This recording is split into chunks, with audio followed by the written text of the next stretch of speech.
Pumasok si Althea Bonifacio sa isang marangyang salo-salo bilang nobya ni Ethan, ngunit pinalaya siya sa harap ng lahat matapos siyang hamakin at ituring na isang babaeng habol lang sa pera. Sa mismong sandaling iyon ng pang-iinsulto at pagtawa, hindi nila alam na sila mismo ang pumipirma sa pagbagsak ng pamilya Reyes. Ano ang mangyayari kapag nabunyag ang tunay na pagkatao ni Althea at sino ang tunay na mawawalan ng lahat?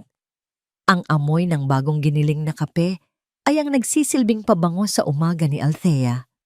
Dito sa loob ng Cafe Esperanza, sa ilalim ng kanyang piniling katauhan bilang si Thea, nararamdaman niya ang isang uri ng kalayaan na hindi kailanman maibibigay ng kanyang tunay na pangalan. Ang mahinang ugong ng espresso machine, ang kalansing ng mga tasa at platito, at ang masasayang kwentuhan ng mga parokyano ay ang musikang bumubuo sa kanyang payak na mundo. Sa bawat tasa ng kape na kanyang inihahanda, inilalagay niya ang pangarap na balang araw ay may isang taong makikita siya, hindi bilang isang Bonifacio, kundi bilang si Thea lang, isang simpleng babaeng may simpleng mga pangarap. Hapon na at dagsaan na naman ang mga taong humahabol sa kanilang huling sip-sip ng kape bago matapos ang araw ng trabaho. Abala si Thea sa pag-aasikaso ng sunod-sunod na order ng isang pamilyar na boses ang kanyang narinig. Isang venti iced Americano. Thea, nakangiting sabi ni Aling Nena, ang may-ari ng katabing patahian na araw-araw ay bumibili sa kanya. Opo, Aling Nena. Sandali lang po. Magiliw niyang sagot, kasabay ng mabilis na paggalaw ng kanyang mga kamay. Sa kanyang pagmamadali, hindi niya napansin ang pagpasok ng isang matangkad na lalaki na may tindig na tila hindi sanay sa sikip ng isang maliit na kapihan. Sa isang mabilis na pag-ikot upang kunin ang yelo, nagulat siya nang biglang may mabangga ang kanyang siko. Ang sumunod na nangyari ay tila nag-slow motion sa kanyang paningin. Ang baso ng Ised Americano na hawak niya ay tumapon at ang maitim na likido ay dumaloy, hindi sa sahig, kundi sa isang mamahalin at plansadong puting polo shirt. Naramdaman niya ang init na biglang kumalat sa kanyang kamay bago pa man niya makita ang malaking mantsa ng kape sa damit ng estranghero. Napatigil ang lahat, maging ang mahinang tugtog sa loob ng kafe ay tila nawala. Nanlaki ang mga mata ni Thea at ang mga salitang sorry po ay paulit-ulit na namutawi sa kanyang bibig na tila isang sirang plaka. Nako, pasensya na po sir, hindi ko po sinasadya. Naku po ang damit ninyo. Tumingala siya, handa nang harapin ang anumang galit o mura na ibabato sa kanya. Ngunit ang sumalubong sa kanya ay isang pares ng mga matang kalmado at tila natatawa pa. Ang laki, si Ethan Reyes, ay ibinaba ang tingin sa mantsa sa kanyang dibdib at isang maliit na ngiti ang sumilay sa kanyang mga labi. Huwag kang mag-alala, miss. Aksidente lang naman, sabi nito sa isang boses na malalim at nakakakalma. Ang mas inaalala ko ay ang kamay mo. Mainit ba yung natapon? Natigilan si Thea. Sa buong buhay niya, sa tuwing may nagkakamali sa kanya ang mga katulong sa mansyon, laging galit ang kanyang nasasaksihan. Ngunit ang lalaking ito ay mas inalala pa ang kanyang kalagayan kaysa sa mamahaling damit na nasira niya. Ayos lang po ako, sir. Pero yung damit niyo po talaga, babayaran ko na lang po. Pilit niya, habang nanginginig na kumukuha ng tissue. Umiling si Ethan at marahang hinawakan ang kanyang kamay upang pigilan siya. Hindi na kailangan, pero kung gusto mo talagang makabawi, may isang paraan. Napakunot ang noo ni Thea. Ano po yon? Ngumiti si Ethan ng mas malawak, isang nangiting nagpatingkad sa kanyang magandang mukha. Samahan mo akong magkape bukas. My treat. Para masigurado kong hindi ka na nanginginig sa takot. At doon nagsimula ang lahat. Ang isang tasang kape na pambawi ay nasundan ng isa pa at isa pa. Ang mga pag-uusap nila sa loob ng Cafe Esperanza ay lumipat sa mga bangko ng Quezon Memorial Circle kung saan sabay nilang pinapanood ang paglubog ng araw. Habang tumatagal, mas lalong nahuhulog ang loob ni Althea sa lalaking nakilala niya bilang si Ethan. Minahal niya ang paraan ng pakikinig nito sa kanyang mga kwento tungkol sa mga pangarap na kasing simple ng pagbubukas ng sariling panaderya. Minahal niya kung paano nito sabihin na sawang-sawa na ito sa mundo ng pagkukunwari, na ang tanging hinahanap nito ay isang bagay na totoo, isang taong totoo. Sa bawat salitang binibitawan ni Ethan, pakiramdam ni Thea ay natagpuan na niya ang musikang matagal nang hinahanap ng kanyang puso. Ito na yon. Ito na ang lalaking mamahalin siya bilang si Thea at hindi bilang si Althea Bonifacio. Isang gabi, habang naglalakad sila pauwi, matapos ang isang simpleng hapunan, marahan na hinawakan ni Ethan ang kanyang mga kamay. Ang ilaw mula sa mga poste sa kalye ay nagbibigay ng ginintuang sinag sa kanilang mga mukha. "Tia!" panimula ni Ethan, at sa tono ng boses nito ay alam ni Althea na may mahalaga itong sasabihin. "Sa lahat ng taong nakilala ko, ikaw lang ang nagparamdam sa akin na pwedeng maging simple at masaya ang buhay. Ikaw ang katotohanan sa mundo kong puno ng pagkukunwari." Isang matamis na ngiti ang gumuhit sa mga labi ni Thea. Ang kanyang puso ay tila lumilipad. Ito na ang sandaling pinakahihintay niya. Hinawakan ni Ethan ang kanyang pisngi at ang kanyang mga mata ay puno ng sinseridad. "Kaya gusto kong malaman mo na seryoso ako sa'yo. Sobrang seryoso." Huminga ito ng malalim, tila kumukuha ng lakas ng loob para sa susunod na sasabihin. "Tia, gusto kitang ipakilala sa pamilya ko." Sa isang iglap, ang lumilipad na puso ni Althea ay biglang bumagsak. Ang matamis na ngiti sa kanyang labi ay dahan-dahang naglaho, napalitan ng isang bakas ng kaba at takot na hindi niya magawang itago. Ang pamilya, ang mundong matagal na niyang tinatakasan, ay ang mundong kakatok na ngayon sa pintuan ng kanyang munting paraiso. Ang kulay kahel na sinag ng papalubog na araw ay dahan-dahang gumuguhit sa kalangitan ng Maynila. Ngunit para kay Althea, ang magandang tanawin ay walang kulay. Nakaupo sa pampasaherong upuan ng magarang sasakyan ni Ethan, ramdam niya ang bawat tibok ng kanyang puso na tila isang martilyong pumupukpok sa kanyang dibdib. Pinili niya ang pinakasimple ngunit pinakadesenteng bestida na mayroon siya. Isang kulay krema na damit na hanggang tuhod na sa kanyang palagay ay sapat na upang magbigay galang, ngunit hindi sapat upang magmukhang nagkukunwari. Ang kanyang mga kamay, na karaniwang sanay sa init ng portafilter, ay nanlalamig ngayon habang pinipisil ang isa't isa sa kanyang kandungan. "Huwag kang kabahan, Thea," basag ni Ethan sa katahimikan. Ang isang kamay ay marahang ipinatong sa kanyang hita. "Magugustuhan ka nila." Pilit nang ngumiti si Thea, isang ngiting hindi man lang umabot sa kanyang mga mata. Sana nga. Ngunit ang mga salitang iyon ay walang bigat, sapagkat sa kaloob-looban niya, may isang boses na sumisigaw na isa itong pagkakamali. Ang pagpasok sa mundo ni Ethan ay parang pagtawid sa isang hangganan na hindi na niya maaaring balikan. Nang lumiko ang sasakyan at pumasok sa dambuhalang mga tarangkahan ng Forbes Park, tila huminto sa pag-ikot ang mundo ni Thea.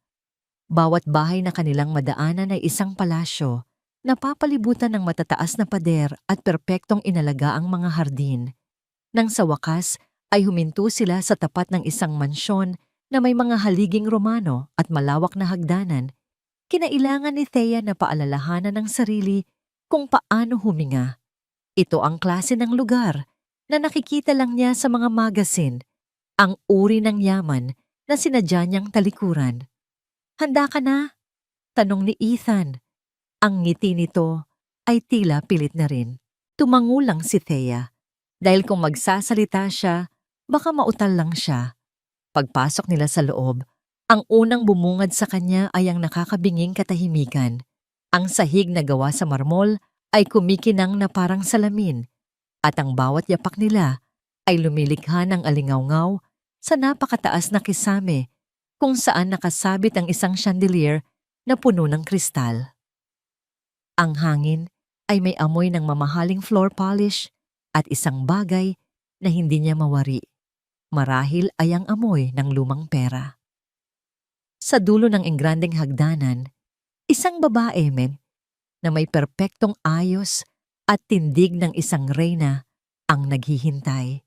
Nakasuot ito ng isang eleganteng itim na damit at ang kanyang mukha, kahit na may edad na, ay walang bahid ng anumang kapaguran. Ito si Doña Margarita Reyes. Sa likod nito ay isang mas batang bersyon niya, si Isabel, na nakahalukip-kip at may mapanuring tingin. "Ethan, anak, you're late," sabi ni Doña Margarita. Ang boses ay kasing lamig ng marmol na kanilang tinatapakan. Ang kanyang tingin ay lumipat mula kay Ethan patungo kay Thea at sinuri siya nito mula ulo hanggang paa sa paraang nagparamdam sa kanya na siya ay isang kulisap na sinusuri sa ilalim ng mikroskopyo. "And this must be Thea." "Magandang gabi po," halos pabulong na sabi ni Thea. Isang matipid na ngiti ang ibinigay ni Doña Margarita. Isang ngiting hindi man lang nagpainit sa kanyang mga mata. "Welcome to our home, Hija." Ang salitang Hija ay dapat sana'y magiliw, ngunit sa paraan ng pagkakasabi nito, para itong isang insulto. Ang hapunan ay isang tahimik na pagpapahirap. Nakaupo si Thea sa isang napakahabang mesa na gawa sa mahogany na napapalibutan ng napakaraming kubyertos na hindi niya alam kung para saan. Ang bawat pagsubo niya ay tila sinusubaybayan, ang bawat pag-inom niya ng tubig ay tila tinitimbang. "So Thea," panimula ni Doña Margarita, matapos punasan ng gilid ng kanyang bibig ng isang linen na napkin. "Sa isang coffee shop ka raw nagtatrabaho? How quaint." "Opo," magalang na sagot ni Thea. "Sa Cafe Esperanza po sa Quezon City." "Ah, I see." Tumango-tango ang Donya. Tila interesado. "Mahirap siguro ang trabahong iyon, laging nakatayo.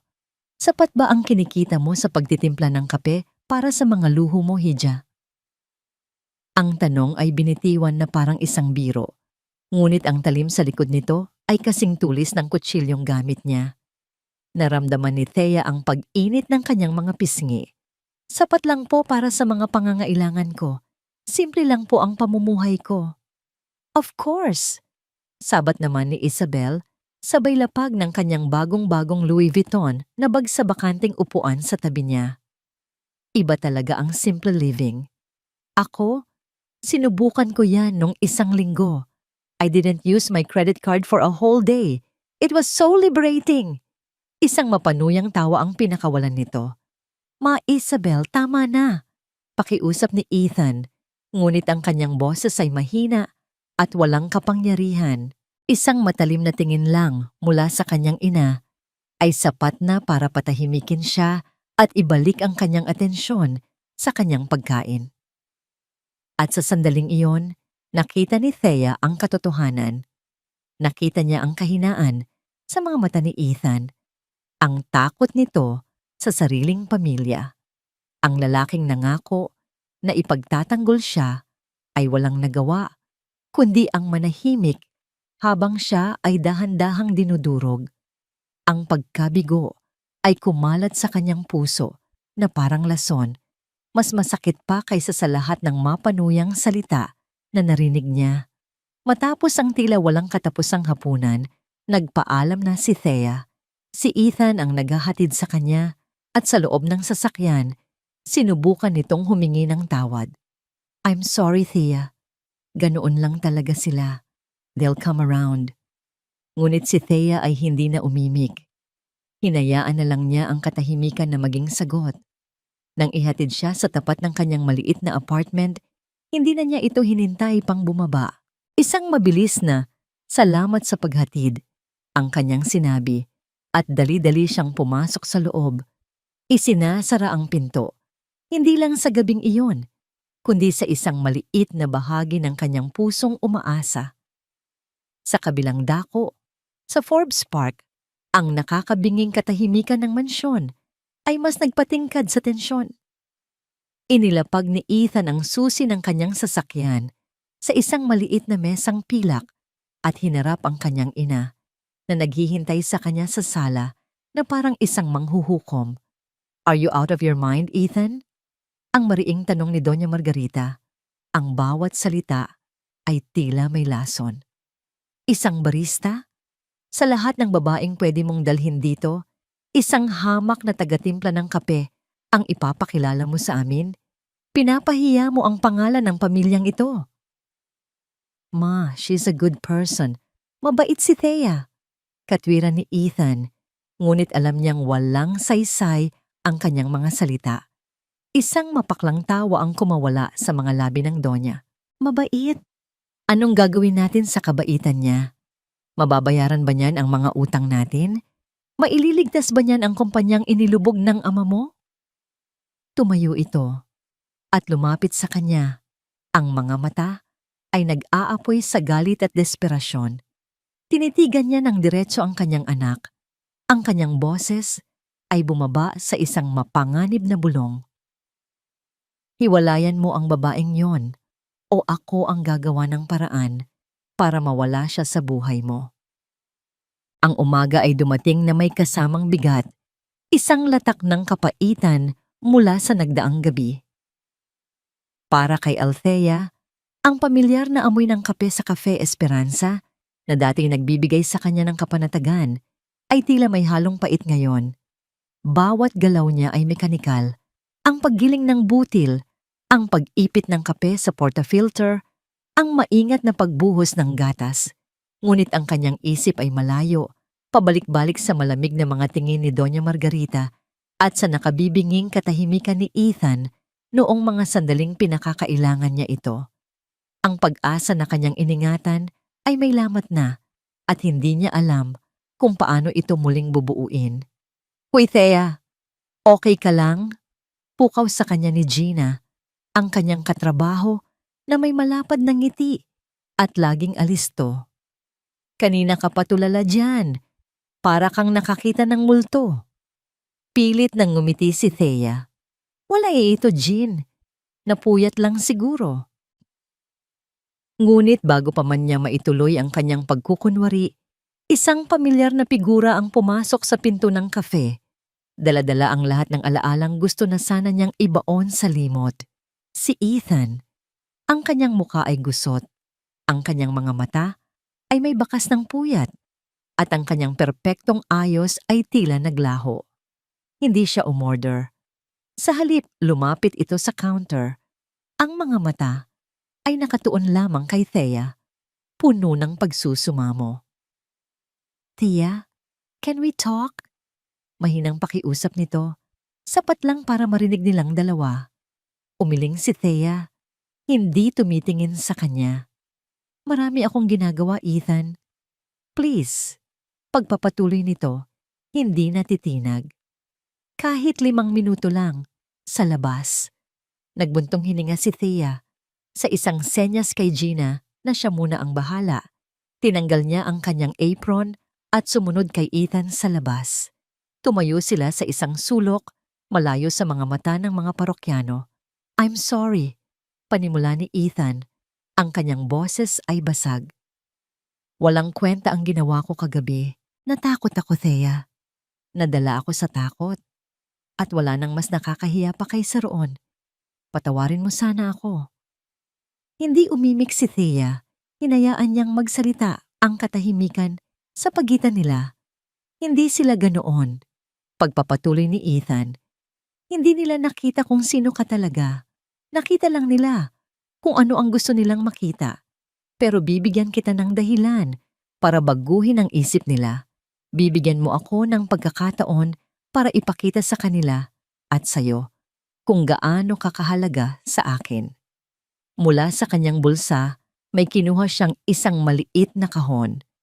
Binuksan niya ito at iniharap kay Thea. Sa loob, isang manipis na silver na kwintas na may pendant na hugis araw ang kumikinang. Hindi ito mamahalin, Pero sana tanggapin mo. Tinitigan ni Thea ang kwintas. Pagkatapos ay ang mga mata ni Ethan. Nakita niya ang sinseridad doon, ngunit nakita rin niya ang takot na inamin nito. Ito ang kanyang kahinaan, at marahil ito rin ang dahilan kung bakit niya ito minahal. Dahil sa kahinaang iyon, nakita niya ang isang taong nangangailangan din ng pag-unawa, tulad niya. May malaking charity ball ang pamilya namin sa Sabado, sabi ni Ethan. Gusto kong sumama ka, hindi bilang isang estranghero sa isang hapunan, kundi bilang kasama ko sa harap ng lahat. This is my chance to make things right, to protect you. Para ipakita sa kanila na ikaw ang pinipili ko. Ang kanyang mga salita ay parang isang balsamo sa sariwang sugat ni Thea. Ang pag-aalinlangan ay dahan-dahang napalitan ng isang pamilyar na damdamin, ang pag-ibig na handang maging bulag. Pag-iisipan ko, ang tanging naisagot niya. Kinagabihan, sa kanyang apartment, ang isip ni Thea ay gulong-gulo.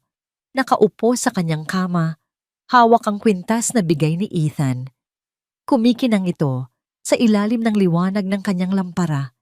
Isang maliit na bituin ng pag-asa sa gitna ng kanyang kadiliman.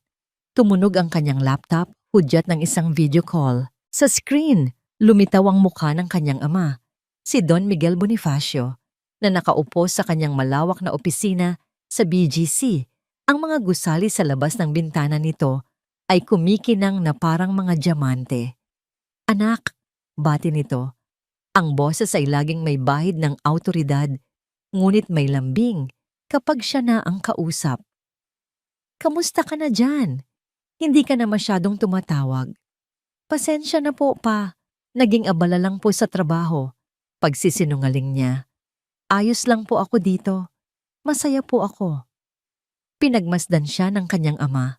Ang mga mata nito ay matalas at tila kayang basahin ng kanyang kaluluwa. Sigurado ka? Your voice sounds different. Kung may problema, sabihin mo lang. Isang tawag mo lang, Althea, at uuwi ka na. Wala po talaga pa. Promise. Pilit niyang pinasigla ang kanyang boses. Na-miss ko lang po kayo.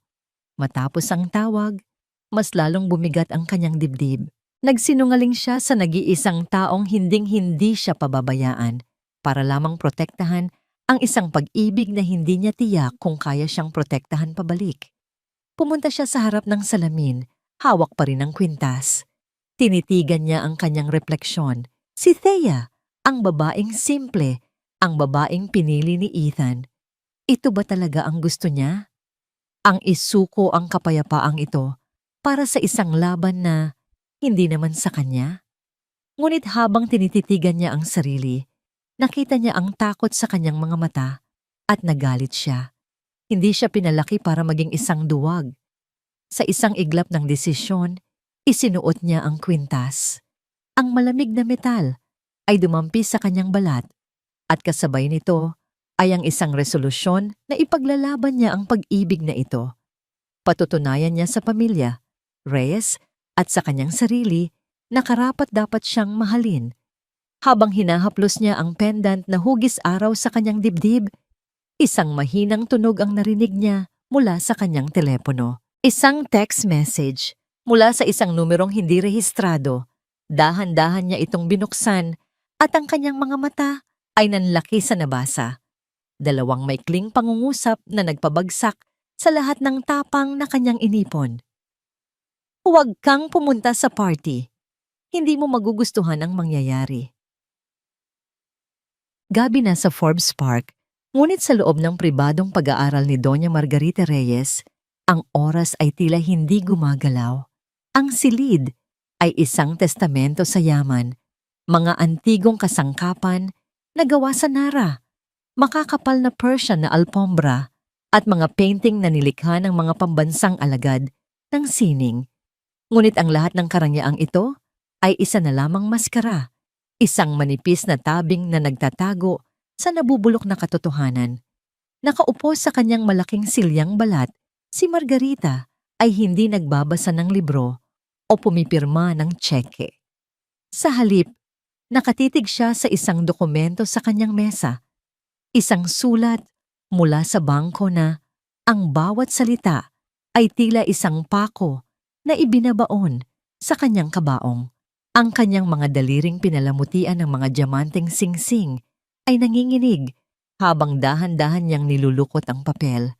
Ang makinis na papel ay nagiging isang pangit na bola sa kanyang palad, kasabay ng pagkasira ng kanyang pinag-ingatang composure. Ang galit ay nagsimulang umakyat sa kanyang lalamunan, isang pamilyar na apoy na matagal na niyang kasama. Hindi ito galit sa bangko o sa mundo. Ito ay galit sa kanyang yumaong asawa, isang galit na kasing sariwa pa rin ng araw na inamin nito ang lahat. Bigla, ang kanyang isip ay bumalik sa nakaraan. Sa gabing iyon, sa mismong silid na ito.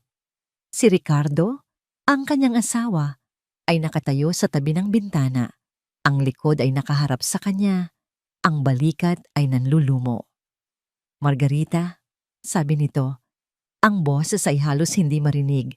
"Nalulugi na tayo. Isinugal ko ang lahat sa isang masamang pamumuhunan. Lahat ay mawawala." Ang mga salitang yon ay hindi niya malilimutan kailanman. Hindi ang paghingi nito ng tawad, kundi ang kahinaan sa boses nito ang nagpaalab ng kanyang galit.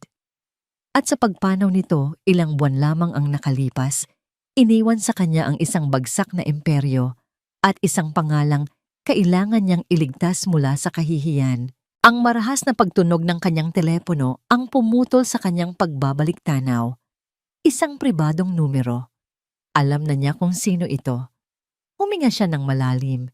Pinilit na pakalmahin ang kanyang sarili at sinagot ang tawag gamit ang kanyang pinaka-elegante at may awtoridad na boses. "Yes? Doña Margarita," sabi ng isang malamig na boses sa kabilang linya. "I'm just calling to remind you about the final notice we sent. The board has made a decision. If you can't settle the initial payment by the end of this month, we will have no choice but to begin foreclosure proceedings." Naramdaman ni Margarita ang pag-akyat ng dugo sa kanyang ulo. "How dare you threaten me?" Nanatiling matatag ang kanyang boses kahit na ang kanyang puso ay kumakarera na. "Alam mo ba kung sino ang kausap mo?" "We know exactly who you are, Donya," sagot ng lalaki, walang bakas ng pag-aalinlangan. "And we also know that the Reyes name is not worth what it used to be. The deadline stands." At ibinaba nito ang telepono. Ibinagsak ni Margarita ang telepono sa lalagyan nito. Ang tunog ay lumikha ng isang matinis na kalansing sa tahimik na silid. Desperasyon. Ito ang pakiramdam na pinakakinasusuklaman niya. Ang pakiramdam na wala siyang kontrol. Naglakad siya patungo sa kanyang maliit na bar at nagsali ng isang baso ng brandy. Nilagok ito ng isang beses. Kailangan niyang mag-isip. Kailangan niya ng isang solusyon. Ang kanyang mga mata ay napadako sa isang business magazine na nakapatong sa isang mesa. Sa pabalat, nakangiti ang isang lalaking kilala ng lahat sa kanilang mundo. Si Don Miguel Bonifacio, ang hari ng real estate. Sa tabi nito ay ang kanyang pamilya. Ngunit ang larawan ng kanyang anak na babae ay bahagyang malabo, hindi mahalaga. Ang mahalaga ay ang kanilang pangalan, ang kanilang yaman, ang kapangyarihan, isang kasal. Iyon ang tanging paraan. Isang kasal na mag-uugnay sa pangalan ng Reyes sa isang mas malaki at mas matatag na pamilya. Si Ethan ang kanyang tanging alas, ang kanyang sakripisyo para sa kaligtasan nilang lahat. At sa pagitan ng planong yon at ng katuparan nito ay may isang balakid, ang hamak na barista. Isang walang pangalan, walang yaman, walang kwentang babae na naglalagay ng mga romantikong ideya sa utak ng kanyang hangal na anak. Kailangan itong mawala. Ngunit ang paghiwalayin lamang sila ay hindi sapat. Kailangan niyang sirain ang anumang nararamdaman ni Ethan para dito. Sirain ito sa paraang hindi na kailanman mabubuo pa. Sa isang biglaang kapasyahan, kinuha niya muli ang kanyang telepono at tinawagan ng isang numero mula sa isang lumang itim na aklat. Raul, sabi niya nang may sumagot.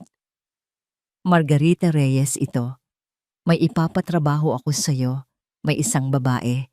Ang pangalan niya ay Thea. Nagtatrabaho sa isang cafe sa Quezon City. Alamin mo ang lahat tungkol sa kanya. Ang pamilya niya, ang mga kaibigan niya, ang mga lihim niya. Bawat buto sa kanyang katawan. I want everything at bilisan mo. Lumipas ang 2 araw ng pananabik at pag-aalala. Sa wakas, habang naghahanda siya para sa nalalapit na party, tumunog ang kanyang telepono. Si Raul. Donya, sabi ng investigador sa kabilang linya, may resulta na ako sa ipinapahanap ninyo. Speak!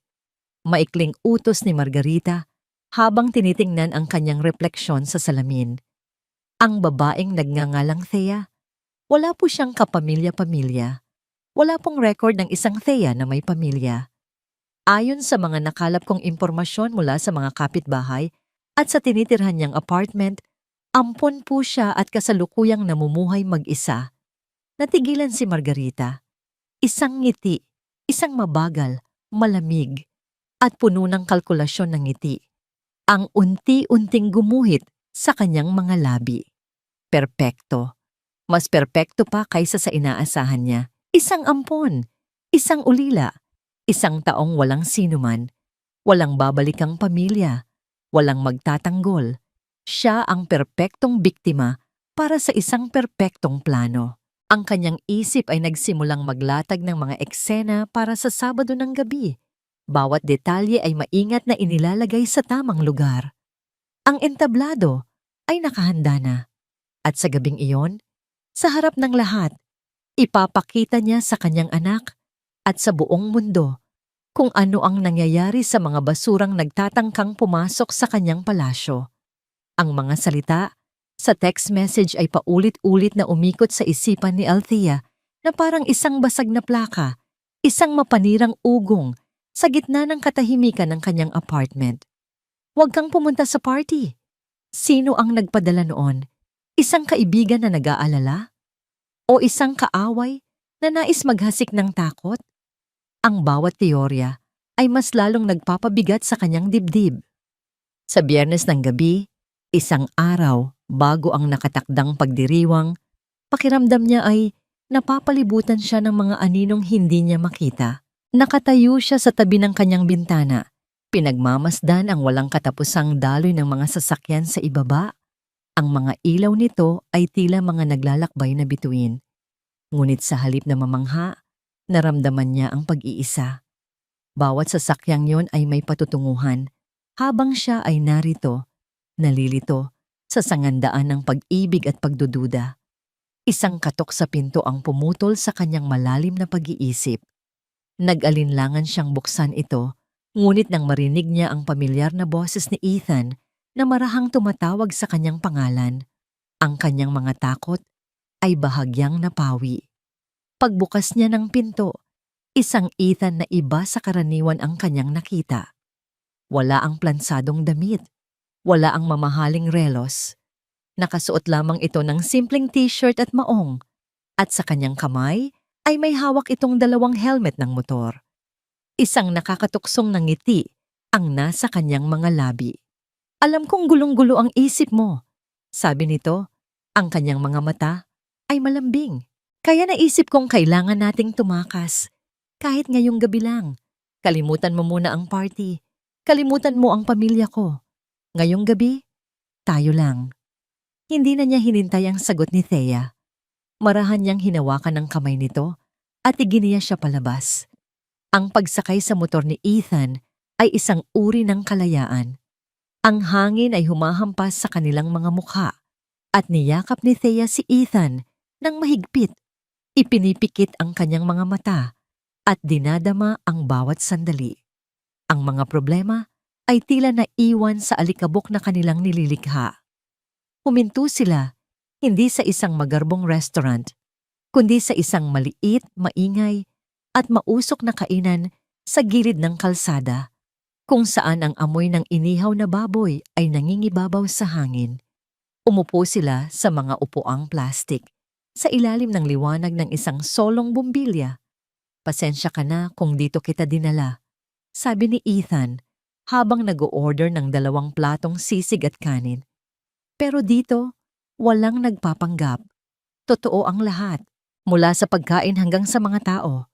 At doon, sa gitna ng ingay ng mga nagtatawa ng customer at ng tunog ng mga sasakyang dumaraan, nagkwento si Ethan. Ikinuwento niya kung gaano siya kapagod sa pagpapanatili ng isang imahe, sa pagdalo, sa mga pagtitipon kung saan ang mga ngiti ay kasing lalim lang ng balat, at kung paano ang bawat araw ay isang pag-arte. "Alam mo, Thea," pag-amin niya habang nakatingin sa kanyang plato, "sa tuwing kasama kita, pakiramdam ko nakakahinga ako. Para akong umuuwi sa isang lugar na hindi ko alam na hinahanap ko pala." Tumingala ito at tinitigan siya. Ang kanyang mga mata ay puno ng isang uri ng kalungkutan na ngayon lang niya nakita. "Ikaw ang katotohanan sa mundo kong puno ng pagkukunwari, Thea." Ang mga salitang yon ay tumagos sa puso ni Thea.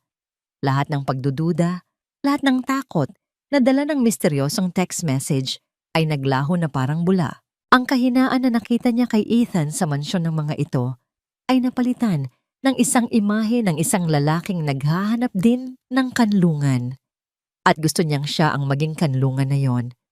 Matapos kumain, naglakad sila sa kahabaan ng Manila Baywalk. Ang araw ay ganap ng lumubog, ngunit nag-iwan ito ng mga kulay sa ulap, lila, kahel, at rosas. Ang alat ng hangin ay humahalo sa simoy ng gabi. Umupo sila sa isang pader na bato, magkatabi. Ang kanilang mga balikat ay nagkakadikit habang pinapanood ang mga alon na marahang humahalik sa dalampasigan. "Pangako," bulong ni Ethan habang nakatingin sa malayong karagatan. "Ano man ang mangyari bukas, ano man ang sabihin nila, hindi kita bibitawan. Ipaglalaban kita. This time, I promise." Naniwala si Thea. Sa sandaling iyon, sa ilalim ng papalubog na araw, sa harap ng malawak na karagatan, naniwala siya sa bawat salita. Ang kanyang puso ay buo na muli, puno ng tiwala at pag-ibig na walang hanggan.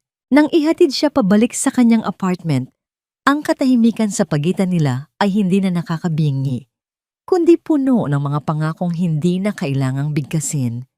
Bago siya bumaba, marahang hinaplos ni Ethan ang kanyang pisngi at idinampi ang isang magaan na halik sa kanyang noo, isang halik na nangangako ng proteksyon at pag-aalaga. "Magkita tayo bukas," nakangiting sabi nito. "Magkita tayo bukas," sagot niya. Ang kanyang sariling ngiti ay puno ng pananabik. Pinanood niya ang pag-alis ni Ethan, ngunit nang tumalikod na ito upang muling isuot ang kanyang helmet, hindi nakita ni Thea ang pagbabago sa mukha nito.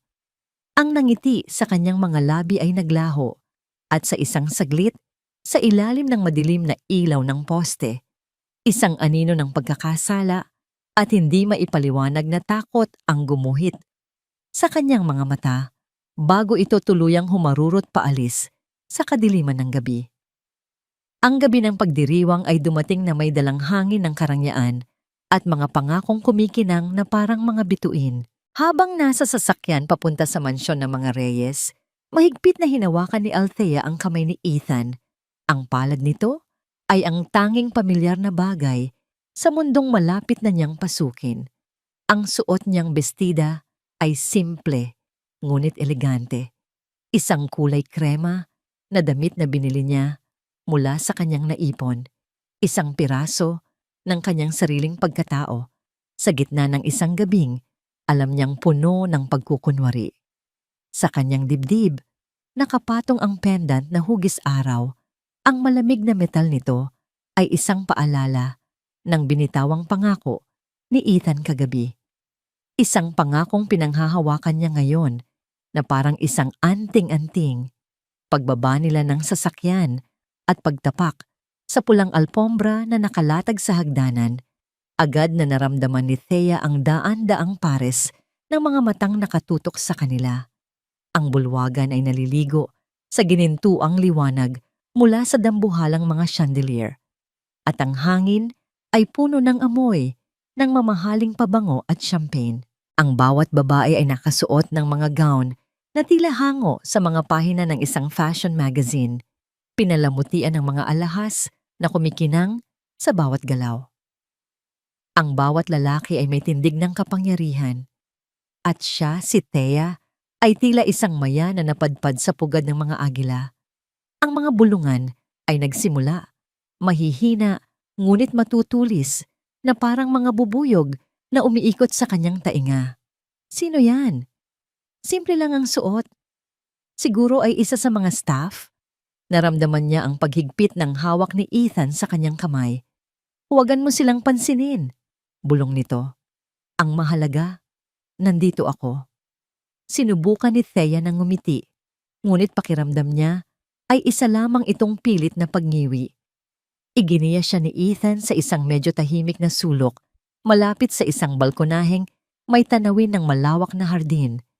Ngunit bago pa man sila makarating doon, isang figura ang biglang humarang sa kanilang daan na may dalang dalawang kopita ng red wine.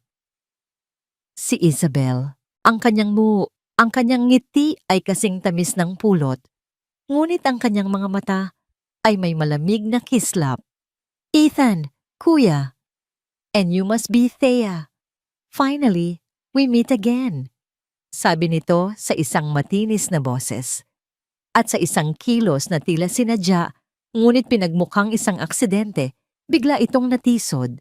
Ang laman ng isang kopita ay tumapon, at ang matingkad na pulang alak ay dumaloy sa dibdib ng damit ni Thea.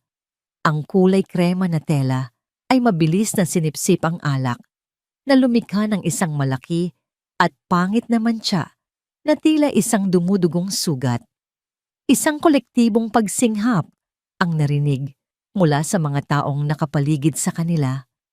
Ang init ng kahihiyan ay mabilis na umakyat sa mukha ni Thea. Mas mainit pa kaysa sa alak na bumasa sa kanyang balat.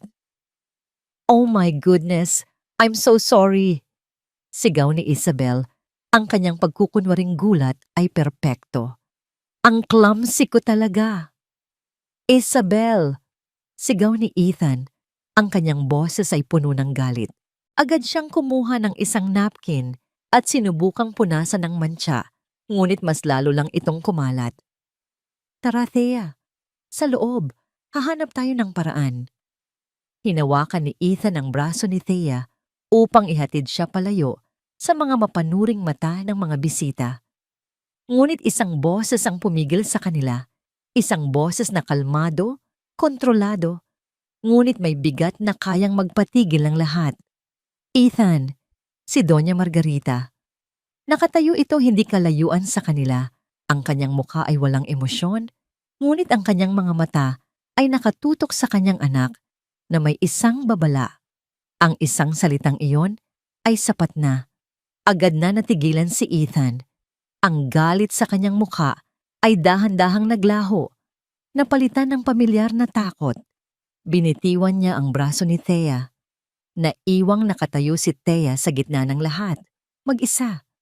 Ang mantsa sa kanyang damit ay tila isang markang naghihiwalay sa kanya sa lahat ng tao sa silid na yon. At sa tabi niya, si Ethan, ang kanyang tagapagtanggol, ay muling naging isang estatwang walang kakayahang gumalaw. Sa perpektong tiyempo, tila isang direktor na nagmamando sa kanyang entablado, si Doña Margarita ay lumakad patungo sa maliit na entablado kung saan tumutugtog ang string quartet. Kinuha niya ang mikropono mula sa nagulat na MC. Isang mahinang pagtap sa mikropono ang nagpatahimik sa buong bulwagan. Ang lahat ng mga mata ay napunta sa kanya. Ngumiti si Doña Margarita, isang nangiting pangpolitiko, malawak, kaakit-akit, ngunit walang anumang init. Good evening, everyone. Thank you all for coming tonight to support our cause. Panimula niya, ang kanyang boses ay umaalingaw-ngaw sa bawat sulok ng silid. It is always a pleasure to be surrounded by friends, by family, and by people of distinction. Ang kanyang mga mata ay marahang lumibot sa mga bisita, at sa huli, ito ay huminto at tumitig. Kay Thea, ang ngiti sa kanyang mga labi ay hindi nagbago, ngunit ang kanyang mga mata ay nangungusap ng tagumpay. Ladies and gentlemen, I have a special announcement to make. Huminto siya sandali, hinahayaan ang tensyon na mabuo. Ang puso ni Thea ay nagsimulang dumagundong, isang mabangis na tambol na nagbabadya ng paparating na kapahamakan. Tumingin si Doña Margarita nang diretso kay Thea. Ang mikropono ay bahagyang nakaturo sa direksyon nito. Ngayong gabi, mayroon tayong isang bisita na nagpapakita kung gaano katapang ang ilang tao na umakyat sa lipunan. Ang mga salitang binitiwan ni Doña Margarita ay nanatiling nakabitin sa hangin, mabigat at puno ng kamandag. Ang tingin ng lahat ay napako kay Thea at ang bulwagan na dati puno ng bulungan ay nabalot ngayon ng isang nakakabinging katahimikan. Ang bawat segundo ay tila isang oras at si Althea, sa ilalim ng bigat ng kanilang mga titig, ay naramdamang unti-unti siyang nalulunod. Ang mantsa ng alak sa kanyang damit ay hindi na lamang isang mantsa. Ito na ngayon ay isang simbolo ng kanyang pagiging hindi kabilang, isang markang nagpapatunay sa mga salitang malapit ng bitawan laban sa kanya. May mga taong gagawin ang lahat para sa pera. Pagpapatuloy ni Doña Margarita, ang kanyang boses ay tila pulot na may nakatagong lason. Bawat salita ay maingat na pinipili upang magdulot ng pinakamalaking pinsala. Gagamitin nila ang kanilang ganda, ang kanilang kahinaan, upang umakit ng mga taong hindi nila kauri. Umaasang makakaahon sila mula sa putikang kanilang pinanggalingan. Isang alon ng bulungan ang muling kumalat sa mga bisita. Si Thea ay napatingin kay Ethan. Ang kanyang mga mata ay nagmamakaawa. Isang tahimik na pagsusumamo na gawin niya ang kanyang ipinangako. Ngunit si Ethan ay nakatayo lamang doon. Ang kanyang muka ay kasing puti ng kanyang damit. Ang kanyang mga kamao ay nakakuyom sa kanyang tagiliran, isang bilanggo ng sarili niyang kaduwagan. Ang pangako nito kagabi, ang halik sa kanyang noo. Lahat ng yon ay naglaho na parang isang panaginip. Ang babaeng ito, sabi ni Doña Margarita, itinaas ang kanyang kamay at itinuro si Thea na parang isang bagay na pandidirihan. Ay isang perpektong halimbawa, isang ulilang walang pinanggalingan, isang hamak na tagatimpla ng kape na nangahas mangarap na maging isang reyes. Ang salitang ulila ay tumama kay Thea na parang isang malakas na sampal. Paano niya nalaman? Ang kasinungalingan na ginamit niya para protektahan ang kanyang sarili ay ang mismong sandata na ginagamit ngayon para wasakin siya. Lumakad si Doña Margarita pababa ng entablado. Ang kanyang bawat hakbang ay may bigat at layunin. Naglakad siya papalapit kay Thea na parang isang mandaragit na papalapit sa kanyang nasukol na biktima. Mula sa kanyang mamahaling Hermes bag, dumukot siya ng isang makapal na bungkos ng pera at sa isang kilos na puno ng paghamak, inihagis ito sa mukha ni Thea. Ang mga papel na pera ay lumipad sa hangin bago dahan-dahang bumagsak sa sahig sa paligid niya. Ang ilan ay dumampi sa kanyang damit, sa kanyang buhok. Ang tunog ng pagbagsak ng pera sa marmol na sahig ay ang tanging maririnig sa buong silid. Ito ang pinakamatinding uri ng insulto. Isang pagyurak sa kanyang pagkatao na mas masakit pa kaysa sa anumang pisikal na pananakit. Heto, sabi ni Doña Margarita, ang kanyang boses ay malamig na parang yelo. Bayad para sa serbisyo mo. Siguro naman ay sapat na yan para makahanap ka ng ibang bibiktimahin. Huwag mo nang babalikan ang anak ko. Ang mga luha na kanina pa pinipigilan ni Thea ay nagsimula nang mamuo sa kanyang mga mata ginagawang malabo ang lahat ng nakikita niya. Ngunit bago pa man niya magawang sumagot o kahit man lang gumalaw, si Isabel ay lumapit din. Ang kanyang muka ay may ngiting mapang-asar. "Kawawa ka naman," sabi ni Isabel sa isang boses na nagkukunwaring naaawa. "Hindi mo ba alam? Gold diggers like you are a dime a dozen. You should have aimed higher." At sa isang biglaang kilos, itinulak niya si Thea ng malakas sa balikat. Dahil sa gulat at sa kawalan ng balanse, natumba si Thea. Ang kanyang mga tuhod ay tumama sa malamig at matigas na marmol na sahig. Ang kanyang palad ay sumayad sa sahig upang alalayan ang kanyang pagbagsak.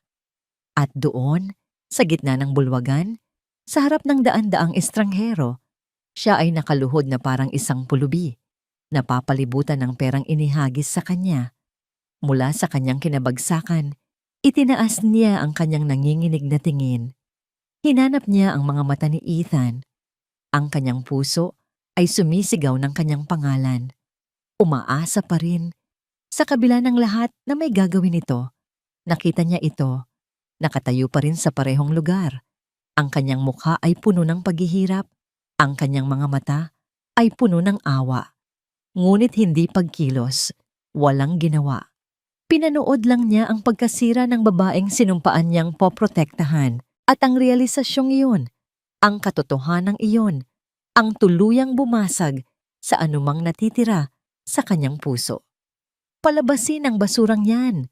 Ang malakas na utos ni Doña Margarita sa dalawang security guard na agad na lumapit. Ang dalawang malalaking lalaki ay nagsimulang maglakad papalapit kay Thea. Ang kanilang mga mukha ay walang emosyon, ngunit si Thea ay hindi na sila nakikita. Ang kanyang mga mata ay nakapako pa rin kay Ethan. Ang kanyang tingin ay puno ng sakit at isang tanong na hindi na niya kailangang bigkasin. At sa huling pagkakataon, nakita niya itong umiwas ng tingin. Doon, ang huling hibla ng kanyang pag-asa ay naputol. Itinikom niya ang kanyang mga mata. Handa nang tanggapin ang kanyang kahihiyan. Handa nang magpaanod sa dilim na bumabalot sa kanya. Para kay Ethan, ang oras ay tumigil sa pag-ikot. Ang buong bulwagan, ang mga taong nakapaligid, ang musikang kanina lang ay maririnig. Lahat ay naglaho at naging isang malabong larawan. Ang tanging malinaw sa kanyang paningin ay ang babaeng nakaluhod sa sahig. Ang kanyang payak na damit ay may mantsa na parang isang sariwang sugat. Napapalibutan ng mga piraso ng pera na parang mga tuyong dahon sa taglagas. Si Thea, ang kanyang Thea, isang bahagi ng kanyang pagkatao, isang boses sa kanyang kaloob-looban, ay sumisigaw. Gumalaw ka! Tumayo ka para sa kanya! Tulungan mo siya! Ang kanyang mga kalamnan ay nanigas. Gustong gumawa ng isang hakbang pasulong. Gustong takpan si Thea gamit ang kanyang katawan laban sa kahihiyan. Ngunit ang kanyang mga paa ay tila ipinako sa sahig na marmol, mabigat na parang tingga, hindi maigalaw. Ang kanyang mga mata ay lumipat mula kay Thea patungo sa kanyang ina. Si Doña Margarita ay nakatayo doon, matikas at hindi matinag. Ang kanyang mukha ay isang maskara ng malamig na tagumpay. Ang tingin nito ay sumalubong sa tingin niya at sa isang iglap, ang tinging iyon ay naghatid ng isang malinaw na mensahe, isang banta, isang utos, isang paalala ng kanyang lugar sa mundong ito. Ang mga salita nito, mula sa nakaraang gabi, ay umalingaw-ngaw sa kanyang isipan, kasing lakas ng isang kulog. Hiwalayan mo ang babaeng yon, o ako ang gagawa ng paraan para mawala siya sa buhay mo. Ang takot, isang malamig, pamilyar na takot, nakasama na niya mula pagkabata, ay gumapang sa kanyang likuran at pumulupot sa kanyang puso. Hinihigpitan ito hanggang sa halos hindi na siya makahinga. Ang kanyang isip ay bumalik sa gabi bago ang lahat ng ito sa tabi ng Manila Bay. Naalala niya ang alat ng hangin, ang init ng kamay ni Thea sa kanyang kamay, at ang bigat ng pangakong binitiwan niya na may kasamang sinseridad. Pangako, ano man ang mangyari bukas, hindi kita bibitawan. Ipaglalaban kita. Ang alaala ay isang nagbabagang bakal na tumutusok ngayon sa kanyang budhi. Isang pangakong sinira niya sa sandaling pinakakailangan itong tuparin. Anong klaseng lalaki siya? Anong klaseng pag-ibig ang kaya niyang ibigay kung sa unang pagsubok pa lamang ay sumuko na siya? Gusto niyang isigaw ang lahat ng ito. Gusto niyang sabihin kay Thea na patawarin siya, na hindi ito ang gusto niya. Ngunit walang salitang lumabas sa kanyang lalamunan. Ang kanyang dila ay tila na paralisa at ang tanging nagawa niya ay ang manood. Isang tahimik na manonood sa sarili niyang trahedya. Nakita niya ang pagbagsak ng mga luha ni Thea. Nakita niya ang pagtulak ni Isabel. Nakita niya itong bumagsak. At ang pinakamasakit sa lahat, nakita niya ang mga mata nitong naghahanap sa kanya, mga matang puno ng sakit, pagtataka, at huling hibla ng pag-asa. At sa huling pagkakataon, sa pinakaduwag na sandali ng kanyang buhay, iniwas niya ang kanyang tingin. Hindi na niya kayang salubungin ang mga matang iyon, sapagkat sa mga iyon ay nakikita niya ang salamin ng kanyang sariling pagkukulang, ang larawan ng isang duwag. Itinuon niya ang kanyang mga mata sa sahig, sa kumikinang niyang sapatos na katad, sa anumang bagay maliban sa babaeng sinira ng kanyang katahimikan. Ang tunog ng mga yabag ng mga security guard ay nagsimulang lumapit. Bawat hakbang ay isang dagundong sa kanyang dibdib. Ito na. Ang huling pagkakataon. May ilang segundo pa para gumawa ng tama. Gumalaw ka, Ethan. Gumalaw ka. Ngunit ang kanyang katawan ay hindi sumunod. Siya ay isang estatwa, isang palamuti sa karangyaan ng kanyang pamilya. Walang sariling kalooban, walang sariling kaluluwa. Habang papalapit na ang mga gwardya kay Thea, at habang tinatakpan na niya ang kanyang mga mata sa kahihiyan, isang malakas at nakakayanig na tunog ang biglang bumasag sa nakakasukang katahimikan ng bulwagan. Isang malakas na kalabog. Ang dambuhalang pintuan sa pasukan ng mansyon ay bumukas ng may puwersa. Ang dalawang panig nito ay bumangga sa mga pader na lumikha ng isang ingay na nagpatigil sa lahat, maging sa mga gwardyang handa nang hawakan si Thea. Ang lahat ng ulo, kasama na ang kay Ethan, ay sabay-sabay na lumingon patungo sa pinanggalingan ng ingay. Ang kanilang mga mata ay puno ng pagtataka at gulat. Para kay Althea, ang malakas na pagbukas ng pinto ay isang malayong ingay lamang, isang tunog mula sa ibang mundo na hindi na niya bahagi.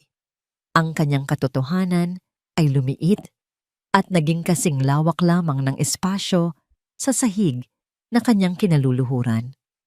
Ang lamig ng marmol ay gumagapang sa kanyang mga tuhod at palad, ngunit hindi nito matalo ang mas matinding panlalamig na bumabalot sa kanyang puso.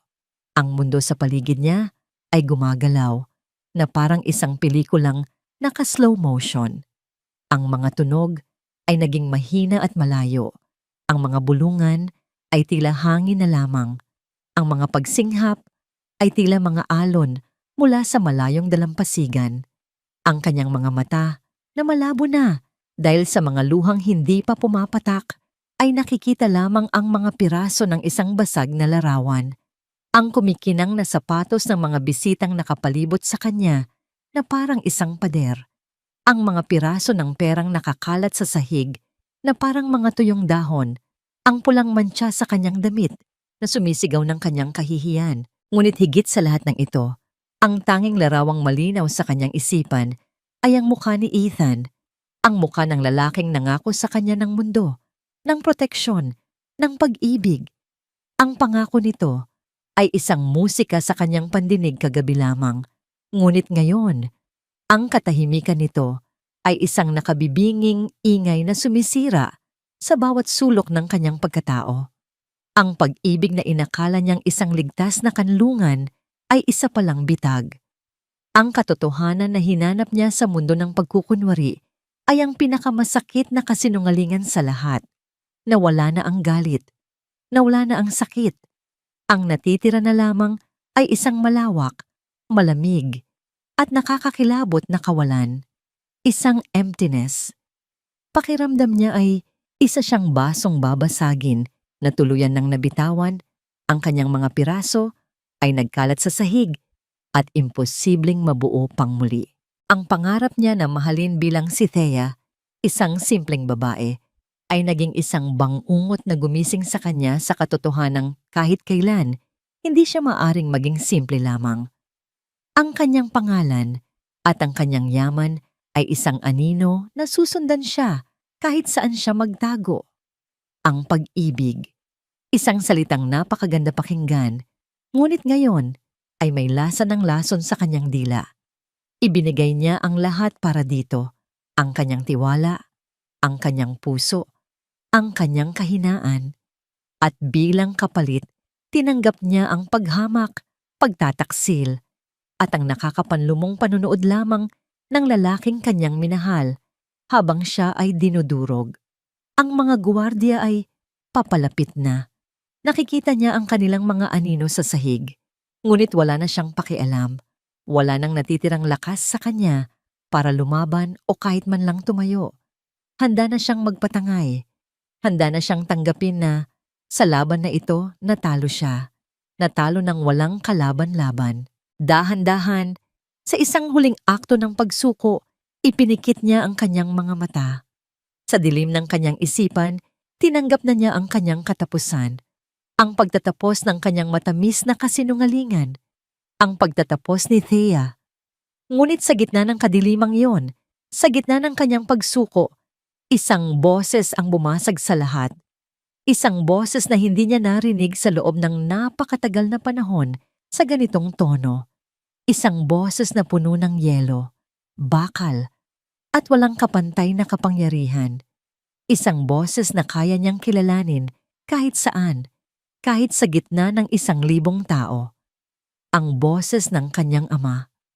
Get your filthy hands off my daughter. Ang bawat salita ay isang dagundong, isang kulog na yumanig sa buong bulwagan at sa natutulog na diwa ni Althea. Ang kanyang mga mata na kanina lang ay nakapikit sa pagkatalo ay dahan-dahang bumukas. Ang kawalan ay napalitan ng isang maliit na kislap ng pagtataka at pagkatapos, pag-asa. Ang boses na yon, para kay Althea, na nakaluhod pa rin sa malamig na sahig, ang boses na yon ay isang kidlat na gumising sa kanyang manhid na kaluluwa. Dahan-dahan, itinaas niya ang kanyang tingin mula sa sahig patungo sa malawak na pasukan. Doon, sa ilalim ng arko ng pinto, nakatayo ang isang figura na tila nililok mula sa kapangyarihan. Ang kanyang ama, si Don Miguel Bonifacio. Hindi siya nag-iisa. Sa kanyang likuran ay may 2 lalaking nakasuot ng matatalim na business suit. Ang kanilang mga mukha ay seryoso at walang emosyon, hawak ang mga itim na briefcase na tila naglalaman ng bigat ng batas. Si Don Miguel mismo ay nakatayo ng tuwid.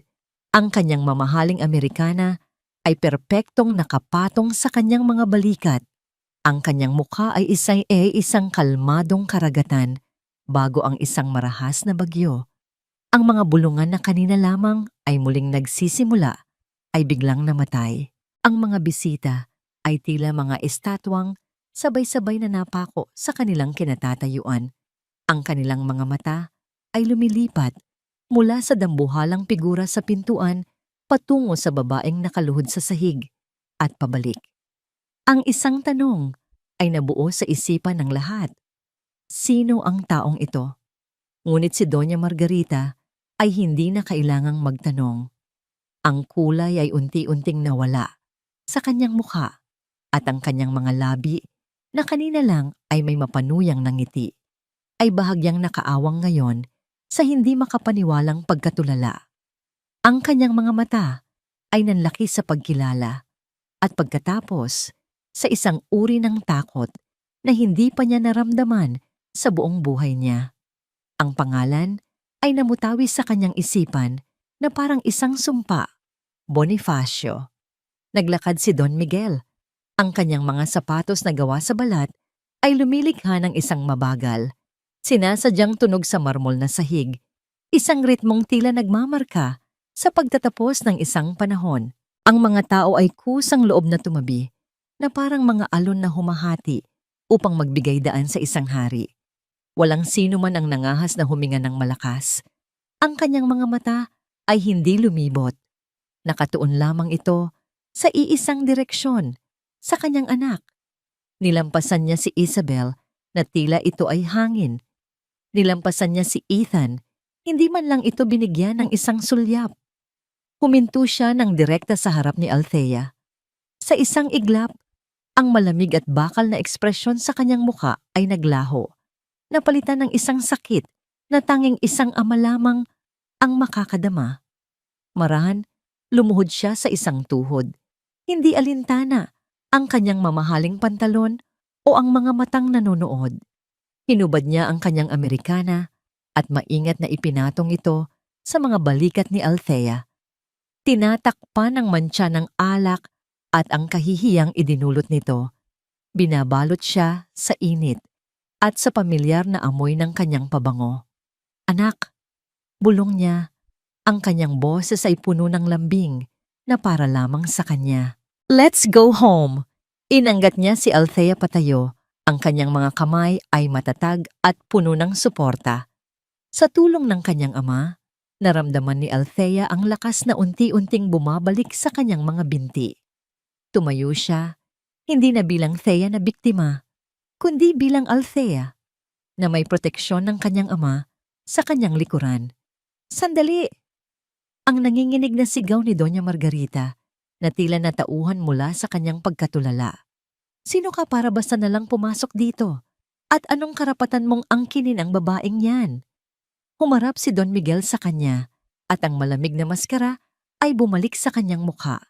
Tinitigan niya si Doña Margarita, isang tingin na tila kayang magpatunaw ng bakal. You didn't just insult a barista, Mrs. Reyes, sabi niya. Ang kanyang boses ay kalmado, ngunit bawat salita ay may bigat ng isang sentensya. You assaulted the sole heiress of Bonifacio Land Holdings. Huminto siya. Hinahayaan ang mga salitang yon na lumubog. You assaulted my daughter, Althea Bonifacio. Isang kolektibong pagsinghap ang umalingaw-ngaw sa buong bulwagan. Ang pangalang Bonifacio ay isang lindol na yumanig sa pundasyon ng kanilang maliit na mundo. Si Ethan ay napaurong. Ang kanyang mukha ay nagpakita ng ganap na pagkalito at pagsisisi. Tila ngayon lang niya naunawaan ang lahat. Hindi maaari. Halos pabulong na, sabi ni Margarita. Ngunit hindi pa tapos si Don Miguel. Sumenya siya sa isa sa kanyang mga abogado. Ang lalaki ay humakbang pasulong at inilapag ang isang makapal na folder ng mga dokumento sa pinakamalapit na mesa sa harap ni Margarita. Mrs. Reyes, sabi ng abogado sa isang formal at walang emosyong boses, that's a lawsuit for defamation, public humiliation, and physical assault against my client, Miss Althea Bonifacio. At ang isa pa, idinagdag niya habang inilalabas ang isa pang dokumento, is the official notice that our affiliate bank is calling in all your outstanding corporate and personal debts. Effective immediately. Ang huling mga salitang yon ang tuluyang pumatay sa anumang natitirang lakas ni Doña Margarita. Ang kanyang mga tuhod ay bumigay. Ang kanyang mukha ay nawalan ng lahat ng kulay. Ang kanyang mundo na binuo sa pagkukunwari at utang ay gumuho sa isang iglap. Bumagsak siya sa sahig, isang reynang nawalan ng korona at kaharian. Althea! Isang basag na boses ang tumawag sa kanyang pangalan. Si Ethan. Lumapit ito ng isang hakbang. Ang kanyang mga mata ay puno ng luha at desperasyon. Ngunit bago pa man niya maituloy ang kanyang sasabihin, lumingon si Althea at tinitigan siya. Ang mga mata ni Althea ay hindi na puno ng pag-ibig o sakit. Ang mga ito ay walang laman, malamig, at sa katahimikang yun, sa tingin yun na mas masakit pa kaysa sa anumang sampal. Naunawaan ni Ethan na hindi lang ang yaman ng kanyang pamilya ang nawala sa gabing iyon. Nawala rin niya ang babaeng tunay na nagmahal sa kanya magpakailanman. Ang mga sumunod na araw ay dumaan na parang isang malabong panaginip para kay Althea. Ang katahimikan ng kanyang silid sa mansyon ng mga Bonifacio na dati kinaiinisan niya dahil sa kawalan ng buhay ay naging isang kanlungan. Ang malakas na buhos ng ulan sa labas ay tila isang tangis mula sa kalangitan, nakikiramay sa sakit na dahan-dahan niyang pinoproseso sa kanyang puso. Hindi na siya si Thea ang barista na may simpleng mga pangarap, ngunit hindi pa rin niya lubos na maramdaman na siya si Althea, ang tagapagmana.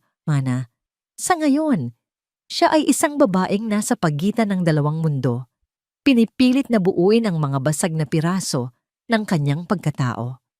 Ang balita tungkol sa biglaang pagbagsak ng pamilya Reyes ay kumalat na parang apoy sa alta sosyedad. Ang mga ari-arian nila ay isinubasta. Ang kanilang mga account ay ni-freeze at ang kanilang pangalan, na dati simbolo ng karangyaan, ay naging kasing kahulugan na ngayon ng kahihiyan at pagkalugi.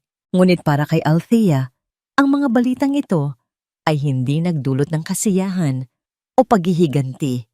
Nagdulot lamang ito ng isang malalim na pakiramdam ng kapaguran.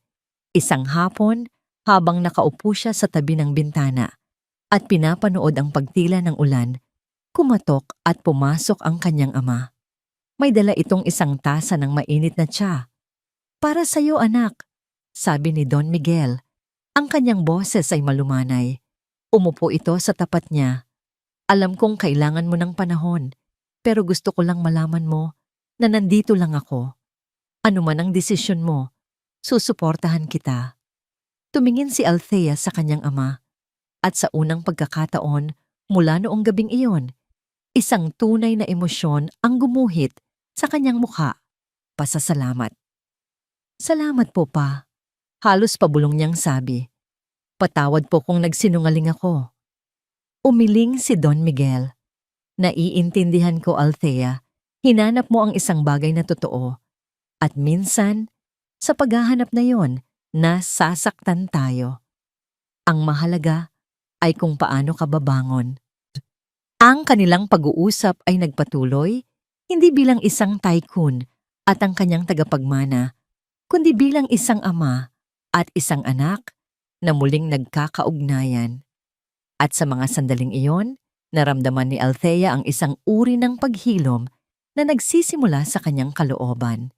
Kinabukasan, tumila na ang ulan at ang araw ay muling sumikat. Ngunit kasabay ng pagbabalik ng liwanag ay ang pagbabalik ng isang anino mula sa kanyang nakaraan. Isang tawag mula sa gwardiya sa gate ang nagpaalam sa kanya na may isang taong pilit na gustong pumasok. Si Ethan Reyes. Sa una, tumanggi si Althea, ngunit isang bahagi niya ang nakakaalam na kailangan niya itong harapin. Hindi para sa kanya, kundi para sa kanyang sarili. Para sa isang malinis na pagtatapos. Pinapasok niya ito, ngunit sa hardin lamang. Ayaw niyang dungisan ng kanyang presensya ang loob ng kanilang tahanan. Pinanood niya itong maglakad papalapit mula sa bintana ng sala. Ang dating Ethan na may tindig ng kayabangan ay wala na. Ang kaharap niya ngayon ay isang lalaking mukhang mas matanda ng 10 taon. Ang kanyang mga balikat ay nanlulumo sa bigat ng pagsisisi. Ang kanyang mga damit, bagamat maayos pa rin, ay tila maluwag na sa kanyang payat na katawan. Nakatayo ito sa gitna ng perpektong hardin, tila isang ligaw na damo. Bumaba si Althea upang harapin siya. Tumayo sila nang may ilang talampakang pagitan, isang distansyang hindi na kayang punan ng anumang salita. "Althea," panimula ni Ethan. Ang kanyang boses ay paos. "Wala akong ibang sasabihin, kundi patawad. Alam kong huli na ang lahat. Alam kong wala ng kwenta ang mga salita ko. Pero, kailangan mong malaman na nagsisisi ako. Bawat segundo, bawat araw, pinagsisisihan ko ang kaduwagan ko." Tinitigan lamang siya ni Althea. Ang kanyang mukha ay kalmado. Wala na ang sakit, wala na ang galit. Ang natitira na lamang ay isang malinaw na pag-unawa. Mahal kita, Althea. Mahal na mahal kita. Pagpapatuloy nito, ang mga luha ay nagsimula nang mamuo sa kanyang mga mata. Handa akong gawin ang lahat para maibalik ka. Magtatrabaho ako, magsisimula ako ulit mula sa wala. Para sa'yo. Isang mahinang mapait na ngiti ang sumilay sa mga labi ni Althea. Huli na, Ethan. Sabi niya, ang kanyang boses ay matatag at walang bahid ng pag-aalinlangan. Hindi ang pera o ang yaman ang problema. Kahit kailan, hindi iyon naging problema. Ang problema ay ikaw. Natigilan si Ethan. Ang minahal ko ay ang ideya ng isang lalaking ipaglalaban ako. Pagpapatuloy ni Althea. Ang lalaking nangako sa akin sa tabi ng dagat. Ang lalaking pinaniwalaan kong totoo. Hindi ikaw yon. Ang lalaking kaharap ko ngayon ay ang lalaking nanood lang habang dinudurog ako ng sarili niyang pamilya. At ang lalaking iyon, Ethan, hinding-hindi ko na kayang mahalin pa. Ang bawat salita ay isang katotohanang hindi na kayang itanggi ni Ethan. Yumuko ito talunan. Paalam, Ethan, sabi ni Althea. Tumalikod siya. Hindi na lumingon pa. Naglakad siya pabalik sa loob ng mansyon. Ang kanyang bawat hakbang ay mas magaan kaysa sa dati. Iniwan niya sa hardin kasama ni Ethan ang lahat ng sakit at pait ng nakaraan. Pagdating sa pinto, huminto siya at tumingin hindi sa labas, kundi sa malawak na hagdanan na patungo sa itaas, patungo sa opisina ng kanyang ama, patungo sa kanyang kinabukasan. Isang bagong determinasyon ang nabuo sa kanyang dibdib. Tapos na ang pagtatago. Tapos na ang pagtakbo. Oras na para harapin kung sino talaga siya. Tumingin siya sa bintana, hindi na upang tingnan si Ethan na naglalakad paalis, kundi upang pagmasdan ang abot tanaw kung saan ang mga gusali ng Bonifacio Global City ay nagniningning. At sa katahimikan ng kanyang sarili, isang bulong ang kanyang binitiwan, isang pangako sa kanyang hinaharap. Oras na para bumalik. Lumipas ang ilang buwan, ang sikat ng araw ng umaga ay hindi na sinasala ng mga dahon ng puno sa labas ng bintana ng isang maliit na apartment. Sa halip, ito ay tumatago sa salaming pader ng isang opisina sa ika-35 palapag ng isa sa pinakamatataas na gusali sa Bonifacio Global City. Ang amoy ng kape ay naroon pa rin, ngunit hindi na mula sa espresso machine na siya mismo ang nagpapatakbo, kundi mula sa isang porselanang tasa na maingat na inilapag sa kanyang malawak na lamesang gawa sa salamin at bakal. Ito ang bagong mundo ni Althea Bonifacio. Ang kanyang buhok ay maayos na nakatali sa isang eleganteng do, at ang kanyang suot ay isang matalim na business suit na sumisigaw ng awtoridad at kumpiyansa. Ngunit sa kanyang mga mata, may isang kislap na hindi kailanman maibibigay ng kapangyarihan o yaman, isang kislap ng kapayapaan sa sarili. Isang araw, sa kalagitnaan ng kanyang abalang schedule, sinadya niyang mag-utos sa kanyang driver na dumaan sa isang pamilyar na kalye sa Quezon City. Bumaba siya ng sasakyan at pumasok sa Cafe Esperanza. Ang pamilyar na tunog ng kalansing ng mga tasa at ang amoy ng kape ay sumalubong sa kanya na parang isang matagal ng kaibigan. Welcome sa Cafe Esperanza. Halos mabitawan ni Gina ang hawak nitong tray sa pagkagulat. Diyos ko, ikaw nga. Pero anong nangyayari sa'yo? Mukha kang nanalo sa loto na may kasamang mana. Isang tapat na tawa ang kumawala sa mga labi ni Althea. Isang mahabang kwento, Jean. Nilapitan niya ito at niyakap ng mahigpit. Namiss kita.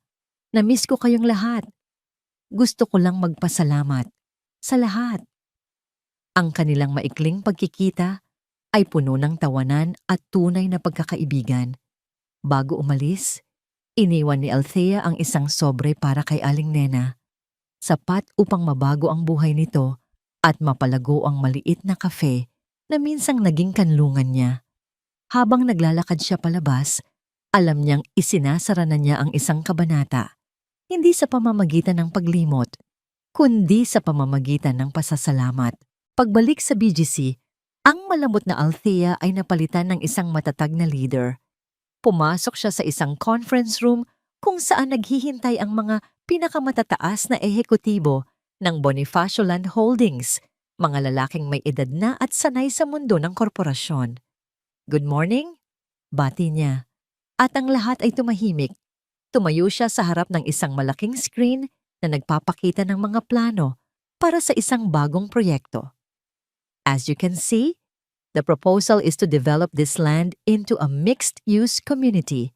But I want to add a new component." Ipinakita niya ang isang bahagi ng plano. "This area will be dedicated to subsidized housing and a livelihood training center for low-income families. Profit is important, but progress that leaves people behind is not progress at all." May ilang nagtaas ng kilay, ngunit walang nangahas na sumalungat. Ang kanyang boses ay hindi na nanginginig. Ang kanyang mga ideya ay hindi na humihingi ng permiso. Siya ay hindi na anino ng kanyang ama. Siya na ang mismong liwanag ng hapong iyon habang nag-iisa na siya sa kanyang opisina at pinapanood ang pagiging kulay kahel ng kalangitan. Pumasok ang kanyang executive assistant. "Ma'am Althea, may sulat pong dumating para sa inyo. Personal po."